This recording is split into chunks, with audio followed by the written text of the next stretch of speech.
예, 오늘 하나님의 말씀 보겠습니다. 사무엘하 7장 8절에서 17절입니다. 네, 저하고 한 절씩 교독하겠습니다.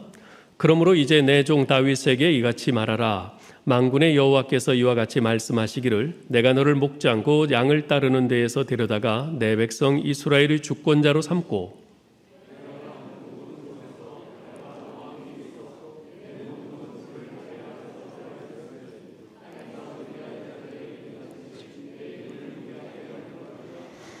내가 또 내 백성 이스라엘을 위하여 한 곳을 정하여 그를 심고 그를 거주하게 하고 다시 옮기지 못하게 하며 악한 종류로 전과 같이 그들을 해하지 못하게 하여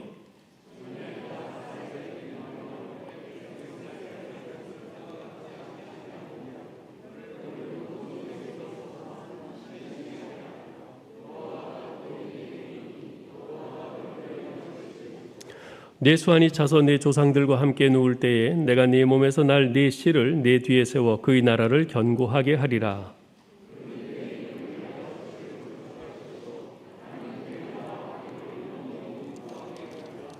나는 그에게 아버지가 되고 그는 내게 아들이 되리니 그가 만일 죄를 범하면 내가 사람의 매와 인생의 채찍으로 징계하려니와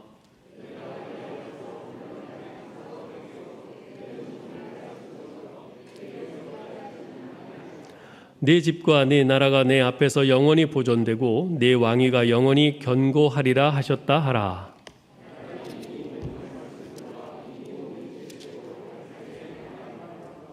아멘. 신약 성경 한 군데 더 봅니다. 마태복음 6장 33절입니다. 마태복음 6장 33절 말씀을 우리 한 목소리로 읽겠습니다. 그런즉 너희는 먼저 그의 나라와 그의 의를 구하라. 그리하면 이 모든 것을 너희에게 더하시리라. 아멘. 예, 반갑습니다. 지금 목사님 말씀 듣고 더욱더 결정을 못 하겠는데요. 강의로 해야 될지 설교로 해야 될지 이게 참 그래서 제가 그 어중간하게 이렇게 왔다 갔다 해도 이런 이해하시고 이렇게 함께 했으면 좋겠습니다. 제가 며칠 전에 제가 과천에 사는데 그 청계산 약수터에 올라갔었어요. 거기서부터 이제 물이 졸졸 흘러내립니다. 제가 그 옆에 앉아서 물소리를 듣고 있는데 문득 이런 생각이 들어요. 아, 이게 자연의 소리구나. 물은 자연이 만들어진 지형을 따라서 낮은 곳으로 흐른다. 근데 바로 왼쪽에 등산로, 산책로가 있었어요. 그 사람들이 오고 가고 이렇게 하고 이랬는데 이것은 사람이 다니는 길이다. 사람이 많이 다니면 길이 만들어지고 사람들은 거리로 다니는구나. 이게 바로 사람의 길, 인도로구나. 오른쪽에는 자연의 길이 있고 왼편에는 사람의 길이 있는데 지금 내가 있는 곳은 또 나는 또 어느 길로 가는 것이냐 하는 이런 생각을 좀 해봤어요. 그 마음속에 이런 생각이 들었습니다.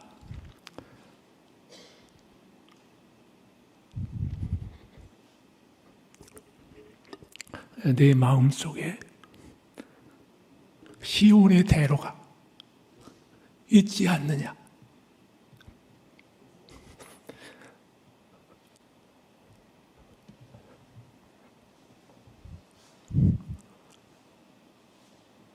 너는 지금 시온의 대로로 행하고 있지 않느냐.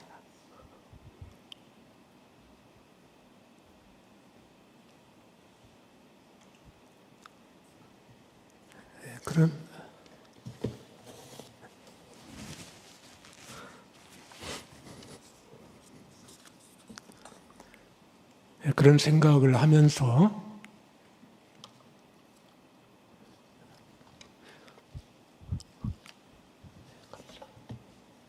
얼마나 감사했는지 모릅니다. 이 시온의 대로, 이 대로는 이제 보통 구약에서 오늘날로 번역하면은 그냥 하이웨이도 되지만 때로는 킹스 하이웨이도 됩니다. 왕의 대로.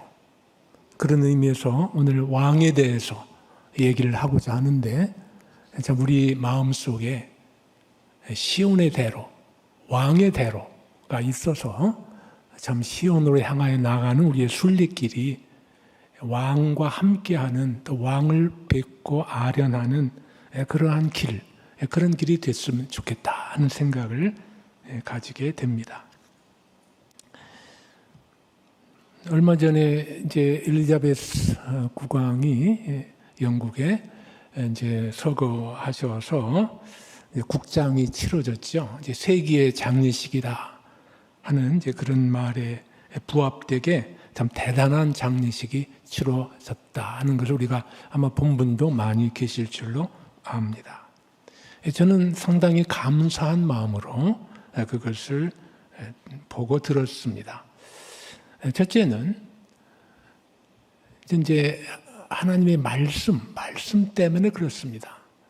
무슨 말인가 하면은 이 이제 장례식 자체는 이게 이제 서비스거든요. 예배로 철저하게 예배로 드려졌습니다. 제가 나중에 거기 이제 참석자들이 가지고 있던 그 순서지 그거를 인터넷으로 뽑아서 좀 힘들지만 대충 봤어요. 거기 있는 것을 제가 확인을 했지만은 그 많은 예배 순서들, 뭐 찬양, 또 기도, 성경 봉독, 설교, 또 다른 말씀들, 다른 성가들, 이런 것들 모두에 상당히 많은 성구가 인용이 됐습니다. 그러면서 이게 지금 어떤 사람은 41억 명이 듣고 있다, 시청하고 있다, 그런 말을 하는데, 이 말씀이, 특히 복음의 말씀이 나는 생명이요 부활이니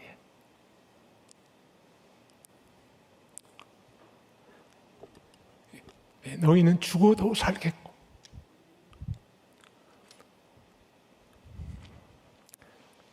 미안합니다. 내가 좀 오기 전에 너무 힘든 일을 이렇게 눈 때문에 그래서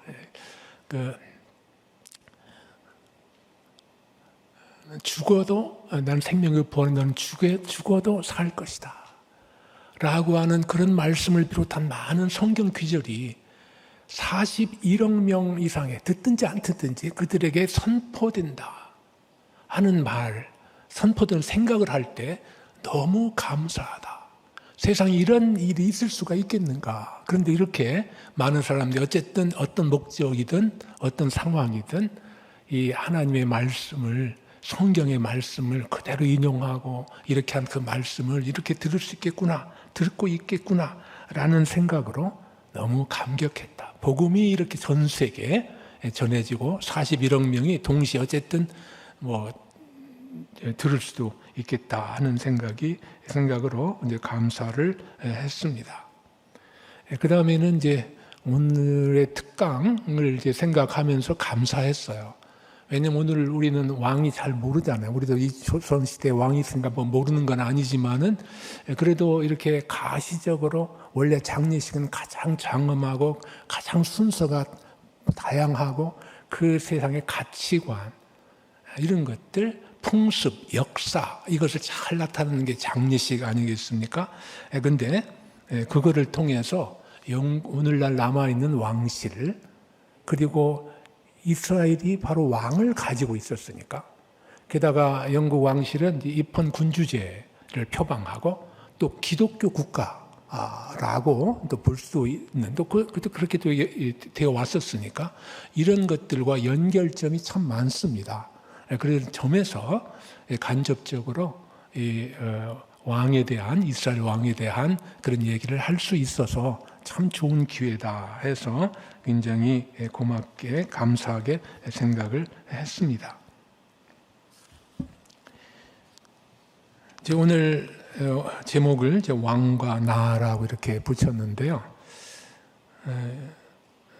여러분 가운데 혹시 율브리너가 생각이 났으면 이 나이 드신 분들 중에서 이 제목을 보고 율브린너가 생각이 났으면 이게 이제 자연스러운 거고요. 근데 보니까 거의 이 영화를 본 분이 안 계신 것 같아요.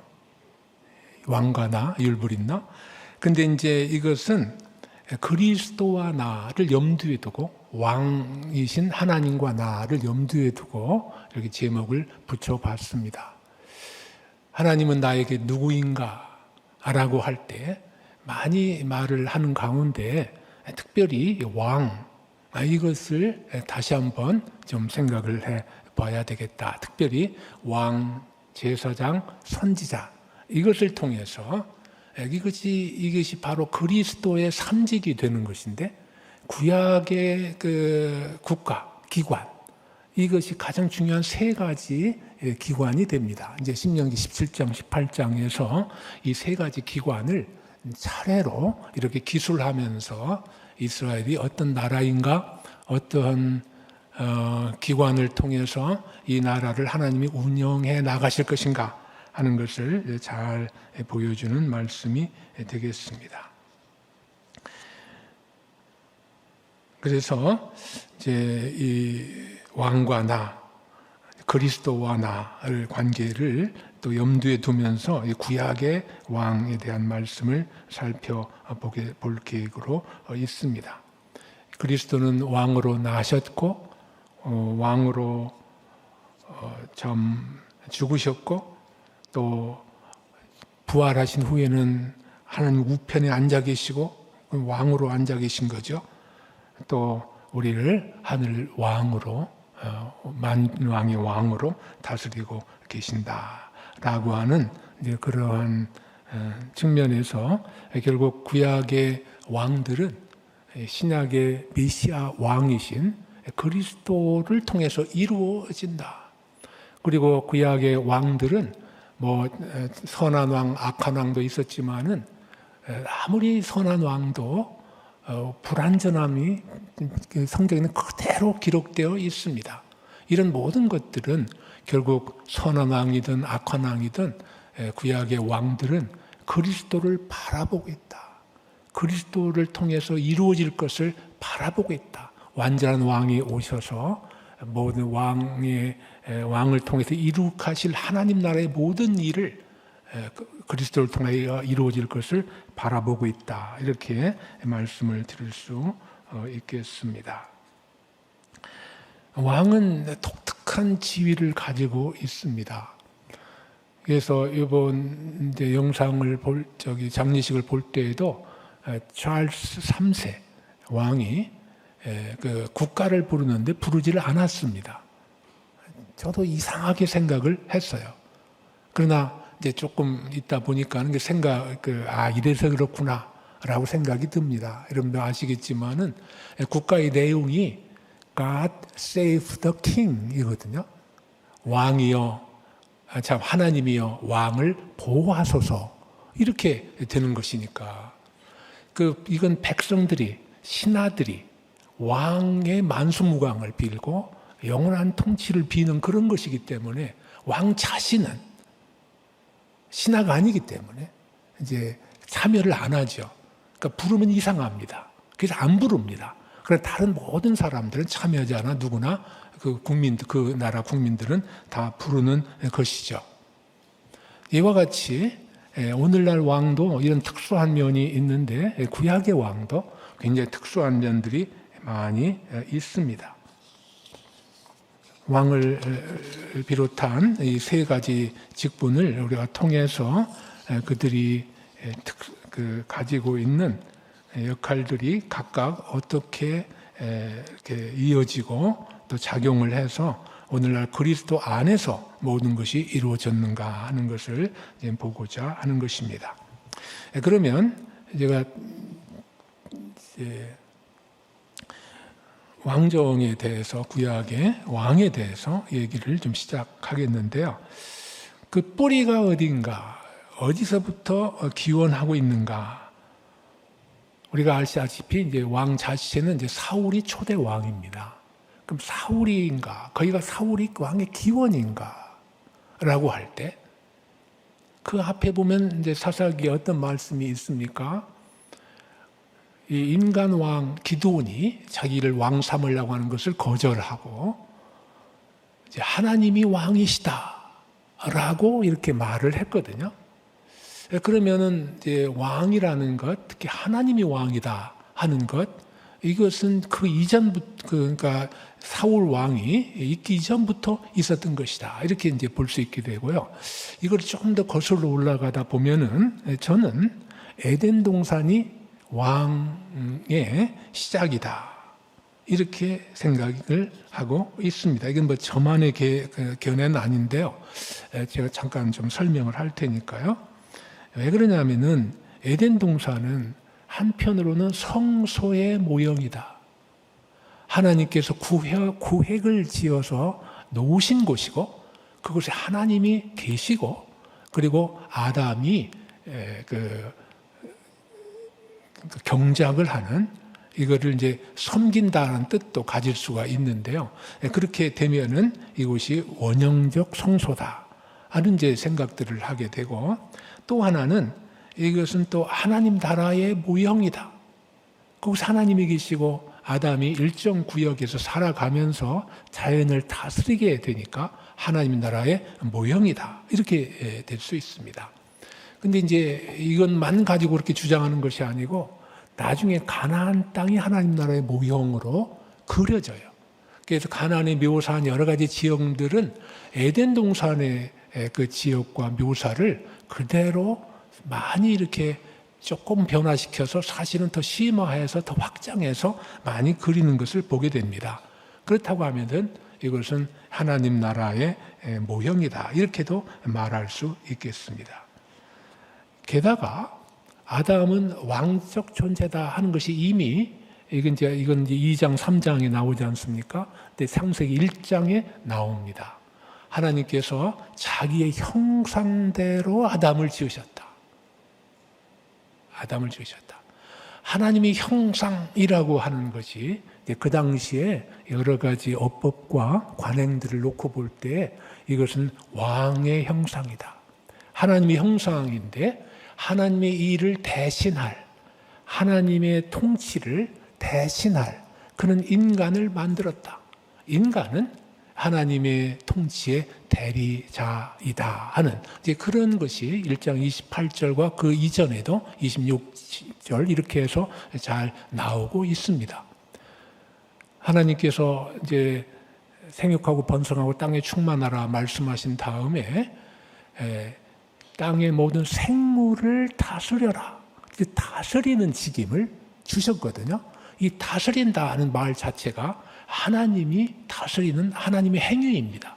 근데 인간을 지으시고 자기 형상대로 지으시고 다스려라 이렇게 할 때에는 그 기능이 왕의 기능을 하나님의 명령에 따라서 위임받아서 하는 부왕, 부통령 이렇게 하듯이 부왕 같은 역할을 한다 하는 것이 이미 1장에 있고 그것이 이후에 에덴 동산이라는 구역을 설정해서 그곳에서 그렇게 두셨다 하는 측면에서 이제 이곳 이제 왕적 그 기능 혹은 아담의 왕적 사역 이런 것들을 볼 수 있다는 말씀을 드립니다. 그래서 이제 비교적 최근에 웨스트민스터 신학교에 이제 빌이라고 하는 교수님이 계신데 이분은 이렇게 말을 했어요. 하나님은 아담이 제사장적 부왕으로 에덴을 다스리게 하기 위하여 부왕으로 에덴을 다스리게 하기 위하여 그곳에 아담을 그곳에 두셨다. 이렇게 말하고 있는 것을 보게 됩니다. 이게 같은 생각이죠. 뿐만 아니라 타락 후에 하나님께서 뱀에게 하신 말씀이지만은 여자에게 인류에게 약속을 주셨죠. 여자의 후손이 나와서 뱀의 머리를 상하게 할 것이다. 이게 이제 단수로 보면은 나중에 갈라디아서에서 바울이 이 왕의 후손은 메시아다 여기서 결국 메시아가 뱀의 머리를, 사탄의 나라를 파괴할 것이다 라고 하는 이런 그렇게 해석을 했고, 이게 이제 씨라고 하는 것은 의미는 복수 의미를 가질 수 있습니다. 그렇다고 한다면 경건한 하나님의 자녀 이들이 결국은 악한 사탄의 세력을 이겨나갈 것이고 종국은 승리할 것인데, 그 이겨나가는 과정이 바로 역사이다. 구원의 역사이다. 이렇게 볼 수가 있습니다. 그런 의미에서 이제 이 왕의 역사는 에덴에서부터 시작한다. 이건 굉장히 의미심장하다. 의미심장하다. 갑자기 생각난 것이 아니고 하나님이 갑자기 보니까 사사 가지고 안 되겠어, 이제부터 왕이야, 이렇게 한 거 아니고 처음에 인간을 만들 때부터 그를 왕적 존재로 만들었는데, 결국 왕을 세움으로써 그를 통하여 당신의 나라 이스라엘을 이제 구약에서는 운행하시고, 또 결국은 신약 시대에 그리스도를 메시아 왕이죠를 통해서 당신의 구원 역사를 이루어 가신다, 이렇게 말씀을 드릴 수 있겠습니다.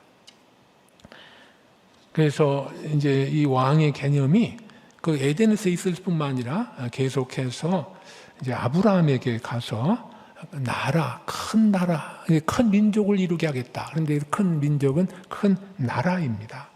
그 나라를 이루게 하겠다. 그럴 뿐만 아니라 아브라함은 왕들의 조상이다 말합니다.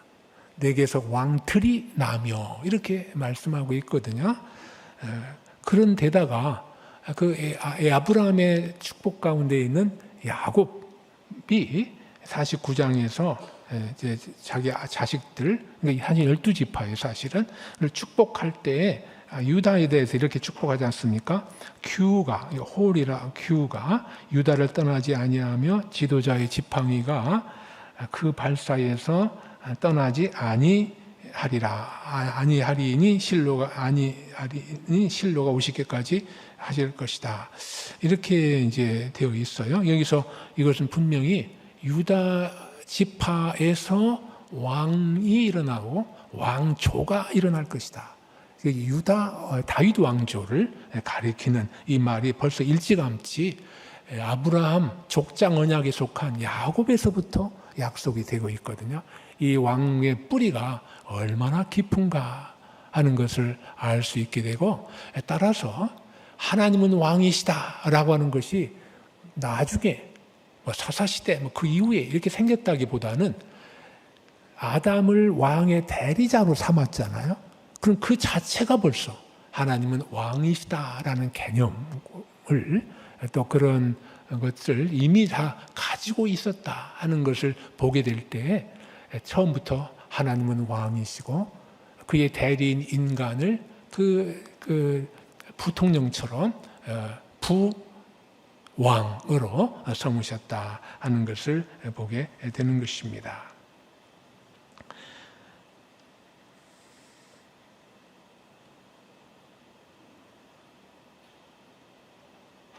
그래서 이제 하나님께서 이제 이 왕에 대해서 말씀을 드렸고, 또 왕이 이제 백성이 있어야 왕이 이제 다스리는 사람들이 있게 될 것인데,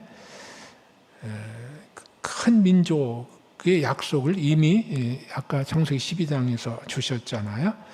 그런 다음에 이제 이들이 애굽으로 내려가고 출애굽한 후에 큰 민족이 되죠. 이것은 아브라함이 주신 약속이 이미 이루어진 것입니다. 그 부분에서는 이렇게 돼서 그들과 언약을 체결하셨다. 이제 출애굽 19장이에요. 그런데 여기서 이 언약을 체결하셨다 하는 것이 굉장히 중요하죠. 이 언약이 무엇이냐? 몇 가지 좀 살펴보면은, 하나님이 자기 백성을 이제 구원하셨고 구원하신 백성과 언약을 하시는데, 구원은 하나님의 은혜다. 출애굽은 전적으로 하나님의 은혜다라고 하는 것을 말씀하고 있고, 그 다음에 그러면은 이제 구원받은 사람들의 특징이 뭐냐? 구원받은 그 영향이 뭐냐? 구원받은 효과가 뭐냐? 그것은 순종이다. 이렇게 이제 19장에서 출애굽기 10장에서 볼 수가 있습니다. 또 하나님께서는 이 백성들이 살아갈 수 있도록 위해서 율법을 주시는데 그 율법의 핵심은 십계명이죠. 이제 앞으로 계속 나오지만은 성경 역사에서 이 율법은 그냥 법을 지키면 된다, 외형적이라도 소위 율법적이 결코 아닙니다. 율법주의라고 하는 것은 하나님과의 언약적 관계를 떠나서 그것과 상관없이 법을 지키면 구원받으리라 하는 생각으로 지키는 것이 율법주의입니다. 그런데 여기서 이 율법은 그걸 지켜서 구원받는 것이 아니고 이미 하나님의 은혜로 구원받은 하나님의 백성들이 어떻게 살아가야 할 것이냐 하는 것을 지도하기 위해서 주신 그러한 하나님의 상세한 언약 규정이다. 이렇게 말씀을 드릴 수가 있겠습니다. 그래서 그 정신을 잘 나타내는 것이 바로 이제 신명기 6장에 있는 소위 들으라 이스라엘이라 해서 크고 첫째가는 계명이 율법의 정신입니다. 율법의 정신은 이스라엘아 들으라 너희 하나님 여호와는 오직 한 분이신 여호와시니 너는 마음을 다하고 뜻을 다하고 힘을 다하여 내 주 하나님을 사랑하라. 이것이 언약의 정신입니다. 언약과 떨어진 것이 아니라 그 언약이 왜 나왔는가 이런 중심이 행동으로 표출되고 그 마음으로 살아갈 때에 살아가는 그 정신으로 율법을 지켜야 된다 하는 것을 말씀을 하시는 것이죠. 그래서 이 율법 구원, 이런 구원의 목적은 결국 이 순종인데 율법을 순종하는 것은 나타나죠. 그런데 그것의 목적은 순종으로 끝나는 것이 아니라 하나님 우리에게 말 듣는 것 이거 가지고 끝 이렇게 해서 만족하신 분이 아니라 말씀하시고 순종케 하신 목적이 뭐냐 그러면은 그것은 바로 하나님과의 깊은 교제이다. 순종을 통해서 우리는 하나님 말씀을 듣고 또 순종한 바로 하나님께 나아가는 이런 것을 통해서 깊은 교제를 누리게 된다. 이렇게 말할 수가 있겠습니다.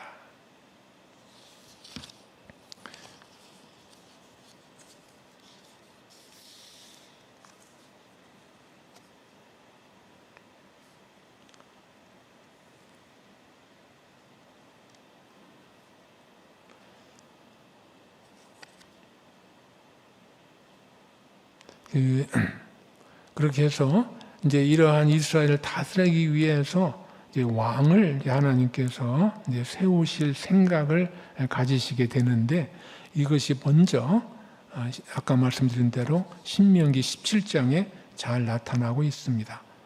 오경이잖아요. 모세의 오경인데 거기에 상세한 내용이 나옵니다. 이것은 출애굽한 백성들에게 어떻게 이 국가를 통치할 것인가, 누가 어떻게 다스릴 것인가 하는 것에 대한 계획을 나타내고 있는 것을 볼 수가 있습니다. 이것은 왕정의 설립 이념이다. 어떻게 이스라엘을 왕정으로 할 건데 이것이 왜 설립하느냐 하는 이념을 보여준다라고 말씀을 드릴 수가 있겠습니다. 그것은 한마디로 하나님 편에서는 거룩한 통치고 또 율법적인 측면에서 보면은 의로운 통치입니다.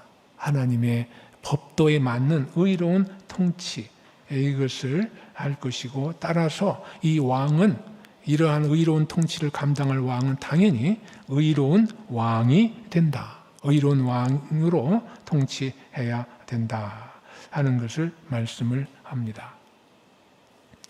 여호수아에 가서 이 왕정의 생각이 또 좀 특별한 방법으로 나타납니다. 그것은 12장에 가면은 이제 요단 동편도 정복을 하고 여호수아 때에는 요단 서편을 정복하는데 정복이라는 주로 왕을 정복한 것으로 표현이 되거든요. 이 동쪽 서쪽 특히 서쪽 왕들의 정복당한 왕들의 명단 영토를 쓴 게 아니라 왕들의 명단을 썼습니다. 이것은 이곳에 하나님의 나라를 세우고 이곳 이스라엘을 세우고 이스라엘의 왕을 세워서 이 가나안 땅에 하나님 나라를 세울 것인데, 그런데 여기에서 정복당한 가나안 왕들의 명단이 나온 것은 이런 왕들은 또 이런 나라들은 멸망받을 것이고 이것은 파괴될 것이고 거기에는 오직 하나님께서 정하신 율법을 쫓아서 하나님이 정하신 왕의 지배를 받아서 하나님의 나라가 이 가나안 땅에 이루어질 것이다 하는 것을 암시하고 또 보여주는 그러한 역할을 한다고 보겠습니다. 사사기에 이르러서도 왕정에 대한 생각은 계속되고 있습니다. 잘 아시는 대로 사사기가 계속해서 악과 죄 이것이 계속됨으로 그 역사가 반복되는 가운데 점점 아래로 내려가는 그런 사이클을 보여주고 있습니다. 그래서 이 전체적으로 거의 도덕적인 무정부 상태, 영적인 혼란 상태에 빠지게 되고 이것을 그 사사기 기자는 왕이 없으므로 이스라엘이 자기 백성이 자기 소견에 옳은 대로 행하였다 이렇게 말씀을 하고 있습니다. 이렇게 이제 사사 시대가 혼란에 빠지게 영적 혼란과 도덕적 타락에 빠지게 되는데, 근데 이제 여기에서 그 왕이 없으므로란 말이 상당히 참 독특한 특별한 의미를 가지고 있습니다. 이 혼란한 시대에 요청되는 것은 무엇인가? 그것은 더 나은 사사가 아니라 여기 있는 대로는 왕이 없으므로 그렇다. 왕이 있어야 되겠다. 의로운 왕, 이것이 혼란한 도덕적 상태에 대한 하나님의 해답이다. 사사시대의 해답은 왕이다. 나중에 룻기에 가면은 왕 중에 특별히 다윗이다. 그래서 사사기 룻기 제일 마지막에는 다윗이라는 단어로 끝납니다. 다윗 이렇게 끝납니다. 이렇게 돼서 자기의 소견에 옳은 대로 행하는 시대에 대한 하나님의 대답은 의로운 왕이었다 하는 것을 보게 되고, 오늘날도 사실은 의로운 왕이 통치하시도록 마음속에 시온의 대로가 나 있는 성도들의 삶이 하나님의 의를 증거하게 될 때에 하나님의 의로운 통치가 시행된다고 볼 수가 있겠습니다. 이렇게 이제 이 룻기에서 다윗으로 끝나는 것에서 보듯이 하나님께서 이스라엘을 다스려 나아갈 때 결국은 왕이 역사의 중심에 서게 될 것이다 이렇게 말하게 되고, 이것은 나아가서 신약에서도 왕이 이 새로운 나라, 하나님의 나라, 그리스도를 통한 하나님의 나라의 중심에 서게 될 것이다. 그가 바로 메시아이다 해서 신약과 구약이 계속해서 통일되게, 차이는 물론 있지만은 이게 완전히 단절되는 것이 아니라 하나님의 구속 역사는 신약 구약에서 예언되는 것이 그대로 이루어지고 구약에서 이루어져 나갔던 것들이 완성적으로 신약에서 그리스도에게서 성취되는 이러한 놀라운 역사의 흐름을 우리에게 보여주고 있다. 이것은 하나님의 역사의 주인이시라는 것과 이 역사의 목적이 무엇이라는 것을, 구원이 돼 구원받은 백성이 이룰 하나님 나라가 역사의 목적이다 하는 것을 잘 보여주고 있습니다. 이제 구체적으로 이제 땅이 왕이 어떻게 이루어지는가, 어떻게 나타나고 왕정이 도입되는가 하는 것이 이제 사무엘서부터 나타납니다. 사무엘서 7장에서 왕들을 달라. 그러니까 사무엘이 반대하잖아요. 왜 그런가? 사무엘은 그 위험성을 간파한 것이죠. 왕을 구하는 동기가 바르지 않다는 것을 간파하고 이것을 반대한 것입니다. 그러나 하나님도 그 동기의 잘못은 동조하면서도 결국은 조건부로 왕정을 세우죠. 이 조건부라는 게 어떤 조건부냐? 하나님이 왕으로 계시고 인간 왕은 그 밑에 부왕으로 계신다. 부왕으로 있는다. 왕의 통치 하에 있는 왕이, 하나님의 통치 하에 있는 왕이 다스리는 그런 왕국을 세우겠다. 그래서 12장에 가면은 왕과 백성과 왕이 차이가 없습니다. 왕과 백성이 말씀에 순종하는 그러한 나라를 세운다라고 말씀하심으로써 이것이 이제 신정국의 모형을 보여주고 있고 모델을 보여주고 있고, 이것이 이제 영국 같은데 왕정에선 입헌군주제 이런 식으로 나타나게 된 것을 보게 됩니다. 그래서 이제 구체적으로 나타난 왕이 사울이죠. 사울에게는 많은 은혜가 있었고 또 많은 기회가 주어졌습니다. 그렇지만은 결국 불순종함으로 하나님께 버림을 받은 왕이다라는 오명을 가지게 되죠. 그 하양 왕으로 세움을 받아서 일을 하다가 하양 되는 변곡점이 뭐냐면 이제 15장이죠.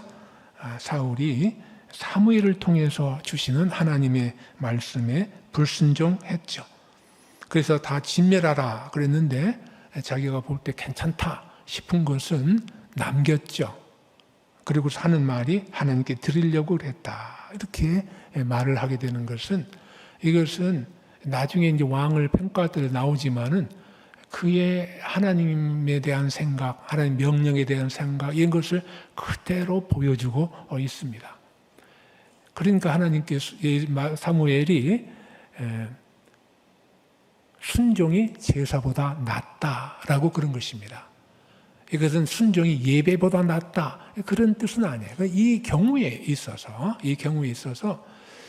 그가 하나님을 이용해서 예배라는 그런 고귀한 그런 그 제도를 통해서 하나님을 내 뜻대로 움직이고, 또 하나님은 그렇게 좋은 음식 또 좋은 제물을 바치면 내가 어떻게 하든 상관없다라고 하는 하나님 명령을 불순종해도 하나님께 좋은 제물만 바치면 아무 문제가 없다라고 하는 매우 잘못된 이러한 것에 입각해 있기 때문에 하나님께서는 그것을 내가 나를 버렸다라고 말씀하시고, 내가 나를 버렸은즉 나도 너를 버려 왕이 되지 못하게 할 것이다 라고 이렇게 말함으로써 사울은 참 슬픈 그런 왕정의 첫 왕으로서의 역사를 기록하게 됩니다. 거기에 못을 박은 것은, 되돌릴 수 없는 길을 가게 된 것은 신접한 여인에게 물어본 것이죠. 이런 것들은 계속해서 왕이 하지 말아야 될 가장 중요한 것들을 나중에 이제 다윗 이후 또 남쪽과 북쪽 왕들에게 적용한 그 왕에 대한 판단의 기준을 사실은 그대로 적용한 것이다. 같은 판단을 가지고 지금 왕을 평가한 것이다. 이렇게 보게 되고, 그는 자살로 마무리하는 비극적인 왕이 되었습니다. 그 다음에가 이제 다윗이죠.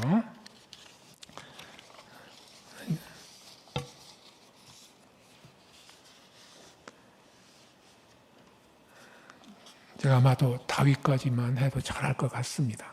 대체로 10분 내지 15분쯤에 끝내도록 하겠습니다.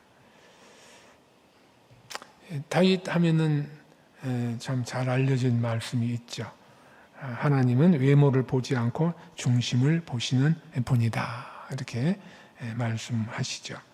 그리고 이것을 신약에서는 하나님의 마음에 합한 왕이다. 이렇게 표현을 하고 있습니다. 정말로 다윗은 그의 삶의 전반적인 기조는 정말로 놀라운 바가 있습니다. 그는 하나님의 말씀에 순종하고 말씀에 외형적으로 순종하는 정도가 아니라 하나님 마음에 합한 하나님을 사랑하고 하나님을 기뻐하고 하나님 뜻하는 바 그 본 뜻을 늘 순종하기를 기뻐했고 그리고 실제로도 순종하는 과정을 열왕기상과 하에서 너무 구절구절마다 이렇게 거의 그러니까 그 단락단락마다 찾아볼 수가 있습니다. 그는 하나님의 말씀에 순종함으로써 하나님이 올라가라 하면 올라가고 하나님이 이렇게 저렇게 시키신 말씀을 그대로 함으로써 임마누엘의 은혜를 경험한 사람이다. 우리가 임마누엘을 원합니다. 임마누엘을 구합니다. 임마누엘은 나와 도덕적으로 상관이 없이 오시는 객관적인 그리스도가 임마누엘이죠. 임마누엘이 그런 이름으로 됩니다. 그러나 하나님의 함께 하심을 체험하는 그러한 것들은 좀 다르죠. 그것은 하나님의 말씀에 순종할 때에 하나님의 통치가 내 안에 온전히 이루어지는 풍요를 맛보게 되고 하나님과 더 깊은 교제 가운데 들어가는 그런 임마누엘을 다윗은 경험하게 되죠. 그가 이제 기름 부음을 받죠. 그렇게 될 때 사울을 버렸죠. 그래서 하나님의 영이 사울을 떠나 다윗에게로 옮겨갔다. 이렇게 말씀이 되고 사울에게는 악령이 임했다. 이렇게 말함으로써 자꾸만 사울에게 임한 인간적인 비극성, 왕정의 위대함과 처음에는 바라지도 않은 나귀 찾으러 갔다가 왕관을 쓰고 나타난 사울인데 그의 불순종이 결국 나락으로 빠지게 하는 이러한 모습을 볼 수가 있습니다. 그의 태도는 기름 부음 받은 자에 대한 태도로도 나타납니다. 다윗이 기름 부음을 받았는데 다윗이 기름 부음 받은 자거든요. 그런데도 사울은 자기 아들과는 달랐어요. 자기 아들 요나단은 생명을 걸고 다윗과 약조를 합니다. 언약을 맺습니다. 그를 보호하고 그렇게 하기로 언약을 맺습니다. 그런데 사울은 그를 죽이기로 여러 번 시도하고 기름 부은 자를 죽이기로 쫓아다닙니다. 이것은 기름 부은 자가 왕이잖아요. 결국 왕에 대한 태도를 보여주고 있습니다. 이 이후에도 다윗은 기름 부음 받은 자이기 때문에 나도 안 하고 다른 사람도 죽여서는 안 되는 그런 것을 보여주고 있죠. 그가 목숨의 경각에 달리고 한 칼에 왕권을 차지할 수 있다라고 생각되는 바로 그런 때에도 그는 결코 기름 부은 자를 내가 손대지 않겠다. 내가 죽일 수 없다. 이렇게 말하고 심지어는 옷자락 조금 빈 것 가지고도 양심이 찔리는 이러한 민감한 그런 하나님의 말씀에 대한 그런 의식을 가지고 있다 하는 것을 볼 수가 있습니다. 반면에 사울은 정반대의 태도를 가지고 있는 것을 볼 수가 있습니다.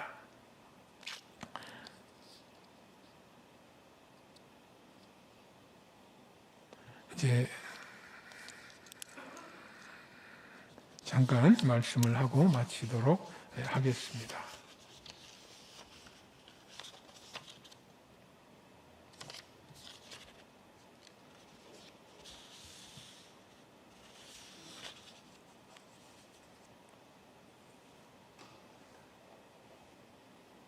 그리스도와 나, 왕과 나, 우리가 예수님을 믿는다 하는 것이 포함되는 것은 뭐냐 그러면은 예수님을 왕으로 섬긴다 하는 것이 따로 있는 것이 아니라 그 안에 포함되어 있습니다.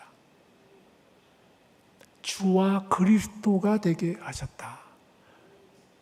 라고 말씀을 하시고 그리고 그분은 구세주일 뿐만 아니라 주님이시다. 이것이 믿을 때 함께 우리가 경험하고 그 신앙 속에 그것이 함께 들어가 있어서 분리할 수가 없습니다. 옛날에 이제 세대주의 계통에서는 그런 얘기가 있죠. 구세주로는 믿지만 주님으로는 못 믿겠다. 왕으로는 못 믿겠다. 신앙 고백이 왕은 빼고 구세주로서만 믿는다. 이제 이런 식의 생각을 가진 것은 전혀 성경적인 것이 아니다. 이렇게 말할 수 있습니다. 왕은 천년 왕국 때야 그리스도가 왕이 될 것인데 그 이전은 왕이 아니시면 나는 왕으로 섬길 수가 없다. 그러나 나를 구원하셨으니 구원자로는 내가 믿을 수 있다. 이것은 왕이 구원하신 거거든요. 왕으로서 오신 거거든요. 왕으로서 죽으신 거, 유대인의 왕으로서 죽으신 것이거든요. 왕으로서 지금도 하늘 보좌 우편에 앉아 계시는 거거든요. 우리의 삶도 구원이 다가 아니라 왕의 다스림을 받는다 하는 측면에서 순종과 우리의 복음에 합당한 삶이 하나님을 왕으로 모실 때에 가능해진다라는 차원에서 신앙 고백적으로 우리가 하나님을 믿는다는 것은, 예수님을 믿는다는 것은 왕을 구원자뿐만 아니라 그 속에 내포된 왕으로, 주님으로 믿는다 하는 것이 포함된 것을 알 수가 있습니다. 따라서 우리는 왕을 왕 대접을 해야 한다. 왕을 어디에 모십니까? 가장 좋은 곳에 모시잖아요. 왕 대우를 해야 된다. 오늘 그리스도가 참으로 왕이라면은 이제 우리는 왕을 어떻게 대접하고 있는가? 우리는 왕으로 대접하는 것이 그것이 바로 어떻게 보면 신앙생활이다. 그리스도를 왕으로 모시고 사는 삶. 이것은 신앙생활을 달리 표현한 것이다 라고 볼 수가 있습니다. 우리 주님은 부족함이 없는 왕이시다. 시편 23편에 여호와는 나의 목자시니 내게 부족함이 없으리로다. 여기서 목자는 목자 왕을 가리킵니다. 사실상 왕을 가리킵니다.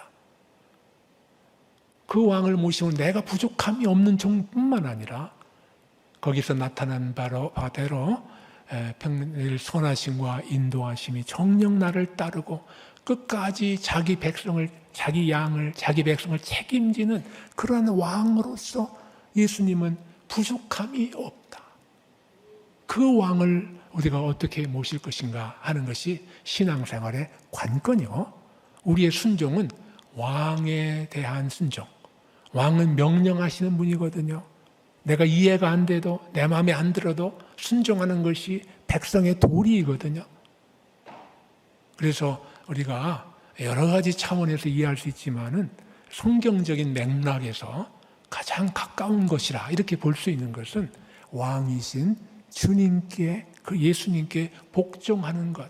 이것을 좀 그런 관점에서 신앙생활을 다시금 조명할 이럴 필요가 있지 않는가 하는 생각을 가지면서 우리 마음속에 시온의 대로, 그 대로에 그리스도가 왕으로 오시고 나는 거기에서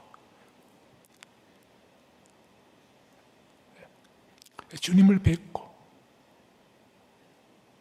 주님을 섬기는 그러한 나날의 삶이 있기를 주님의 이름으로 축원드립니다.